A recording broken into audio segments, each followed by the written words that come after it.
Well, welcome. We're talking to Mekhii Noble, and Mekhii, that was a kind of a tricky bunch. You think you had them, and then all of a sudden they're scrapping around, getting some long rebounds. But you threw in 12 points, had 16 big rebounds today. Quite an effort. Yeah, man. I mean, we had to come back after that slow first half. That first half was pretty sloppy. So, Coach talked to us in the locker room, and he told us we need to step it up a notch. I mean, we came out being complacent and playing too composed. So second half we came out a lot harder, and we played faster as well, and we were more aggressive. So, well, you know how I've been around here a long time, and the Puerto Rican teams come up here and they make you play kind of bad. They get long rebounds and they're quick and they take it into the paint and then they dish it off. They get rebounds they shouldn't be getting, and they just make it difficult for you. And if you're not on your number one game, they'll make you look kind of bad. Yeah, they're a smart team. I appreciate them coming down here to even play us. We play them every year. Every time we play them, they bring effort and energy. And, they're far from home, so I wouldn't expect them to come here and just play conserved. They play with a lot of effort and energy, and we didn't come ready. But we stepped it up a notch towards the end of the second half, and that's how we pulled away to win. So.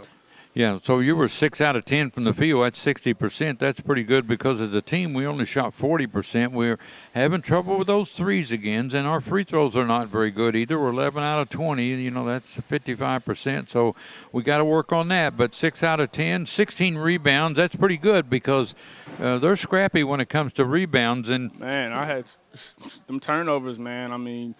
The first half I would get the rebound, I wouldn't squeeze it, and they'd just come and take it, so I had to make some adjustments with that. But I also want to give a special shout-out to our bench. They came in and they pulled us out of a hole. So if it wasn't for them coming off the bench and bringing us energy, I don't think we would be in this position that we're in right now. So, well, right at the start of the second half, they started that full-court press, and all of a sudden we turned the ball over 3 or 4 times in a row. And then he brought some other players in, like you said, and Josh Mims and Crockett and Niall. Niall came in, did a good job. The first 4 points we had in the second half, he made them, and they were difficult shots. But our younger guys definitely stepped it up for us. They brought the energy for us, and you got the young guys telling the older guys, hey, keep your head up.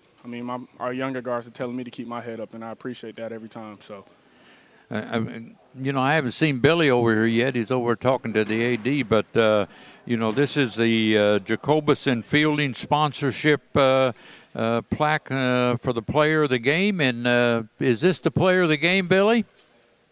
Because he's up here talking to me. I ain't heard a word from you. That's why he's here. Okay. So special thanks to Billy Mims post-game show, the player of the game, sponsored by Jacobus Fielding Injury Attorneys. And we appreciate what they're done. And this trophy is going to Mekhii Noble with 12 points, 16 boards, shooting 6 out of 10 from the field, and doing a yeoman's work on the boards. Thank you, sir. Congratulations. Appreciate you. Thanks, Coach. Smile for the camera there. Okay. But congratulations again. Thank you, Coach. One heck of a job guarding the paint, guarding the basket, and finishing plays for us. Yes, sir. All right. Thanks, you, Mekhii, for showing up, and good to see you. Thank you, everyone. Great job.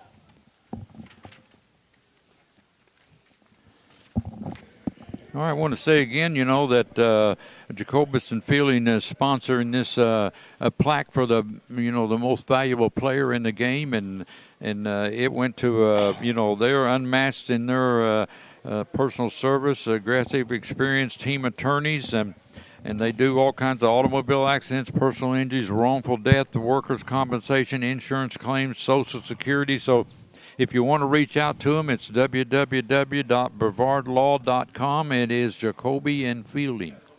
They're Jacobus Fielding, Bruce Jacobus and John Fielding, tremendous supporters of Florida Tech athletics. They've been friends of our program for a long time.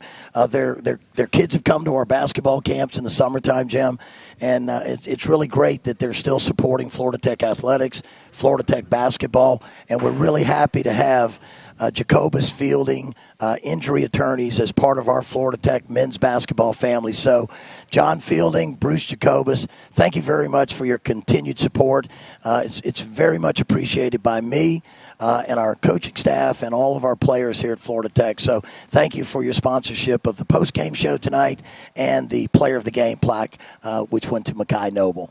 So, they came out in the second half to put that press on, and you went right away. You went to Josh and Crockett and Niall got a little tweak again, looked like. He did, and I hated that because, we've been trying to get him healthy and trying to hold him back, and I really wanted to save him for the weekend. But, we came out of the locker room, and, the first half, I told the assistant coaches, was like pulling teeth, Jim.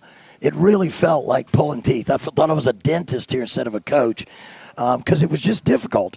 And it seemed like we never, ever could get in the flow of anything. And, I thought Bayamon did a great job of taking us out of what we wanted to do. We wanted to go inside and use our size and our strength. And they did a great job. They were so scrappy. When the ball went into to Mekhii or ball went into Mate or we drove it, they collapsed. They did a great job of trying to strip the ball off of us, a lot of reaching, a lot of digging on the post. And I thought they did a good job of really frustrating us offensively. So we go into the locker room. We're only 8 up at the half. And then what really upset me, we come out to start the second half and give up an 8-0 run.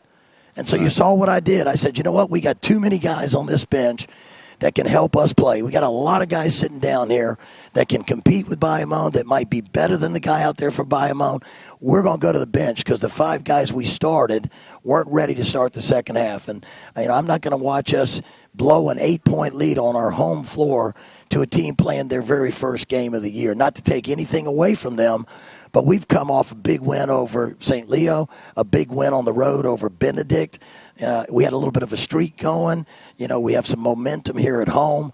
When I saw them go on an 8-0 run, I said, I'm putting 5 more guys in there. And you know what? That change was sort of the catalyst that got us going in the second half. Well, I saw that, the first 4 points of the second half came from Niall right off the bench, and he made a couple of shots that I thought were pretty difficult because they looked like different-handed layups and all that traffic, and then he got tweaked down there. But, he kept us in there early on when we were floundering a little bit. He did, and I thought he made a couple of huge plays for us as soon as we got him out there. We just got to start shooting the ball better, Jim. I mean, again tonight, on our home floor for the entire ball game, we shot 41%. Behind the arc, we shot 21%. Those are just tough numbers. And at the free throw line, we were 55%.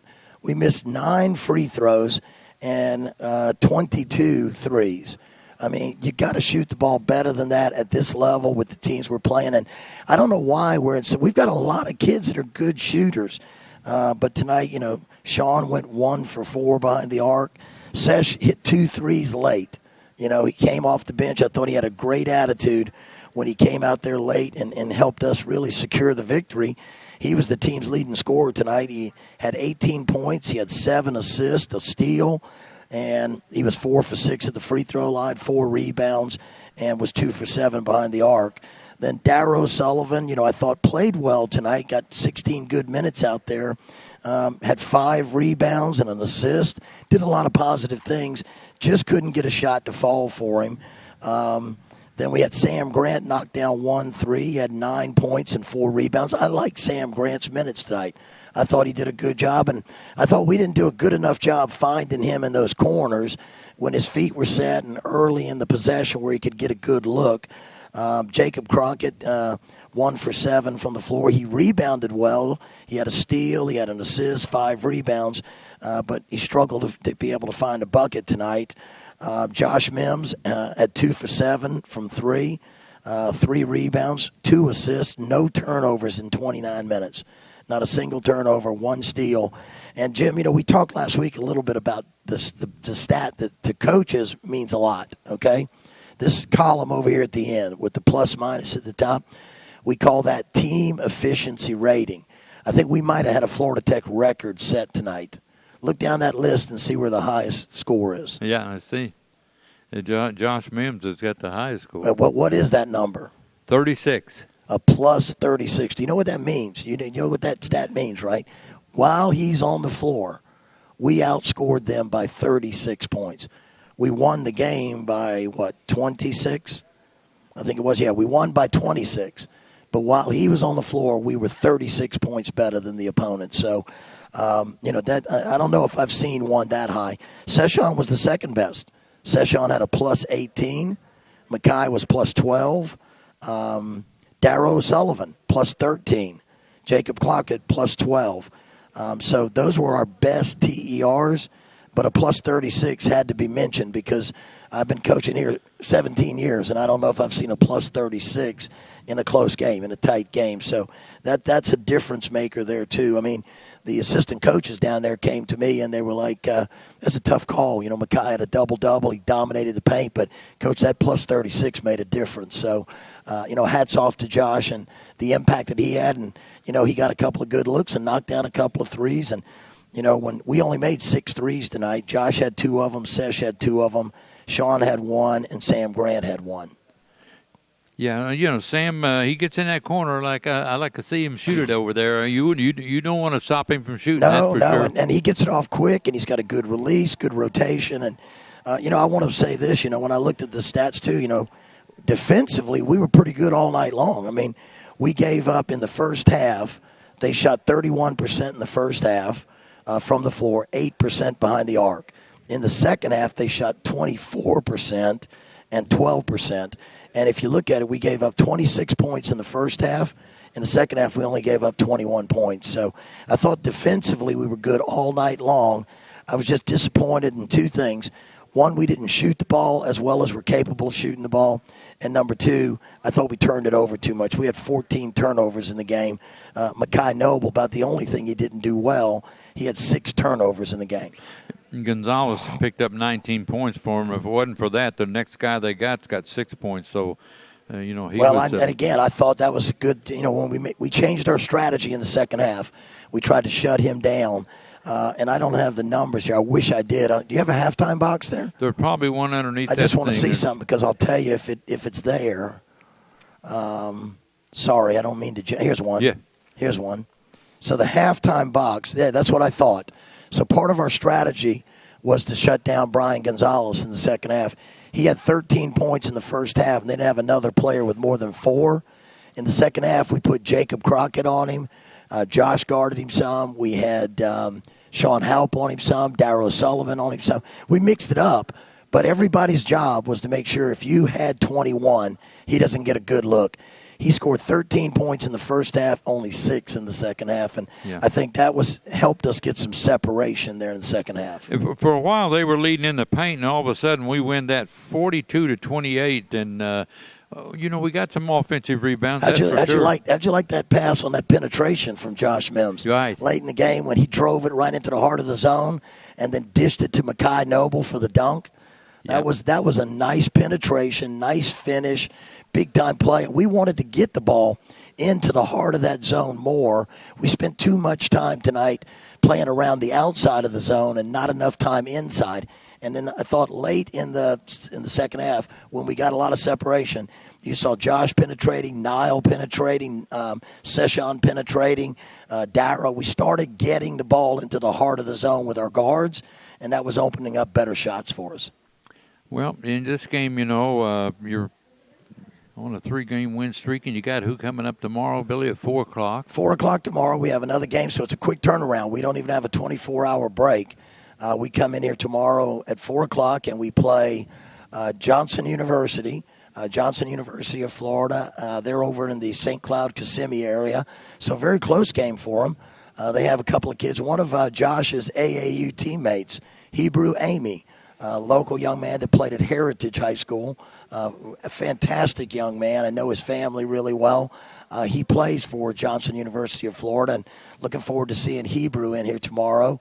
Again, that'll be neat having him and Josh playing against each other because they played, I think, about 4 or 5 years of AAU basketball together.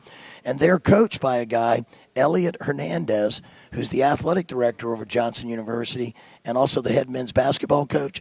And he he's from Puerto Rico originally. I'm not sure if he played for Bayamon, But the athletic director at Bayamon, Jerry Batista, a very close friend of his, and the head coach of Bayamon, who couldn't be here tonight, his assistant Hector did a tremendous job. But their normal head coach is Carlos Calcano, and he coached Elliot Hernandez, who'll be in here tomorrow coaching Johnson University against us. So a little bit of a Puerto Rican connection on today's game and tomorrow's game. And then right after your game, John Reynolds will take the floor at 7 o'clock. And, 7 o'clock. So busy day at the Clemente Center tomorrow, and a lot of basketball calling for Jim Mitchell. Yep, we'll do it all, and big win for the Panthers here. Just make one statement here, Billy. Every time that I see a Puerto Rican club comes in here, they will have almost every time make you look a little bad. Well, I doubt that they play so hard. They're the scrappiest team that will play on our schedule all year. I mean, they're always digging in the paint, trying to get steals. You rebound the ball, there's somebody there trying to strip it away from you. They're the scrappiest team that will play all year. I want to make 2 points here. I thought 2 big stats, to me, were the difference in the ball game, okay? Number one, we out-rebounded them 57-40. So that dominance on the glass, and I thought that difference was late. Mekhii really picked up a lot of rebounds late in the second half.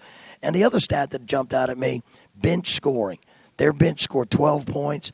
Our bench scored 28. So, we win the game by 26 points. Well, 16 of those, that difference, came from our bench. Our starters outscored their starters by 10, but our bench outscored their bench by 16. So you gotta like that. The bench scoring, definitely a big difference in the basketball game. Okay, Coach, I'm going to let you go. The player of the game goes to Mekhii Noble, and appreciate that, and the sponsors. And we're ready for another game here tomorrow. Well, and again, thanks to Brian Lytle, the LBR, teamlbr.com for sponsoring tonight's game, and to Jacobus Fielding Injury Attorneys for sponsorship of the Florida Tech Player of the Game and the Billy Mims post-game show. So thanks to our sponsors, thanks to our fans out there. Can't wait till we open this thing back up, hopefully before this season's over. COVID numbers hopefully continue to drop, and we miss our fans. We have great student support in here now, some faculty and staff attending games. We appreciate all the support. We appreciate the people watching at home, pulling for us and willing us through from their television set in their living room. But again, we're looking forward at some point soon to being able to get our fans back in. Our pep band the other night was here, and they were great. Our men's lacrosse team were here the other night, and they were great. So, again, I know it's Thanksgiving this week, and a lot of people have already taken off from campus to go home and enjoy the weekend and the turkey and dressing with family and friends. But we're going to be here playing, and we appreciate your support. So if you are a student, faculty or staff, and you're in town tomorrow afternoon, come out and watch us at 4 o'clock. Watch the women at 7. And this weekend, Friday and Saturday, be here and support our guys. This is a great group of young people representing Florida Tech. We need your support. Come out here and enjoy the best NCAA basketball on the Space Coast. All right, Panthers on a 3-game win streak. Win this one 73-47. They'll be back in action tomorrow at 4 o'clock. And this is Jim Mitchell for Billy Mims. We'll see you then.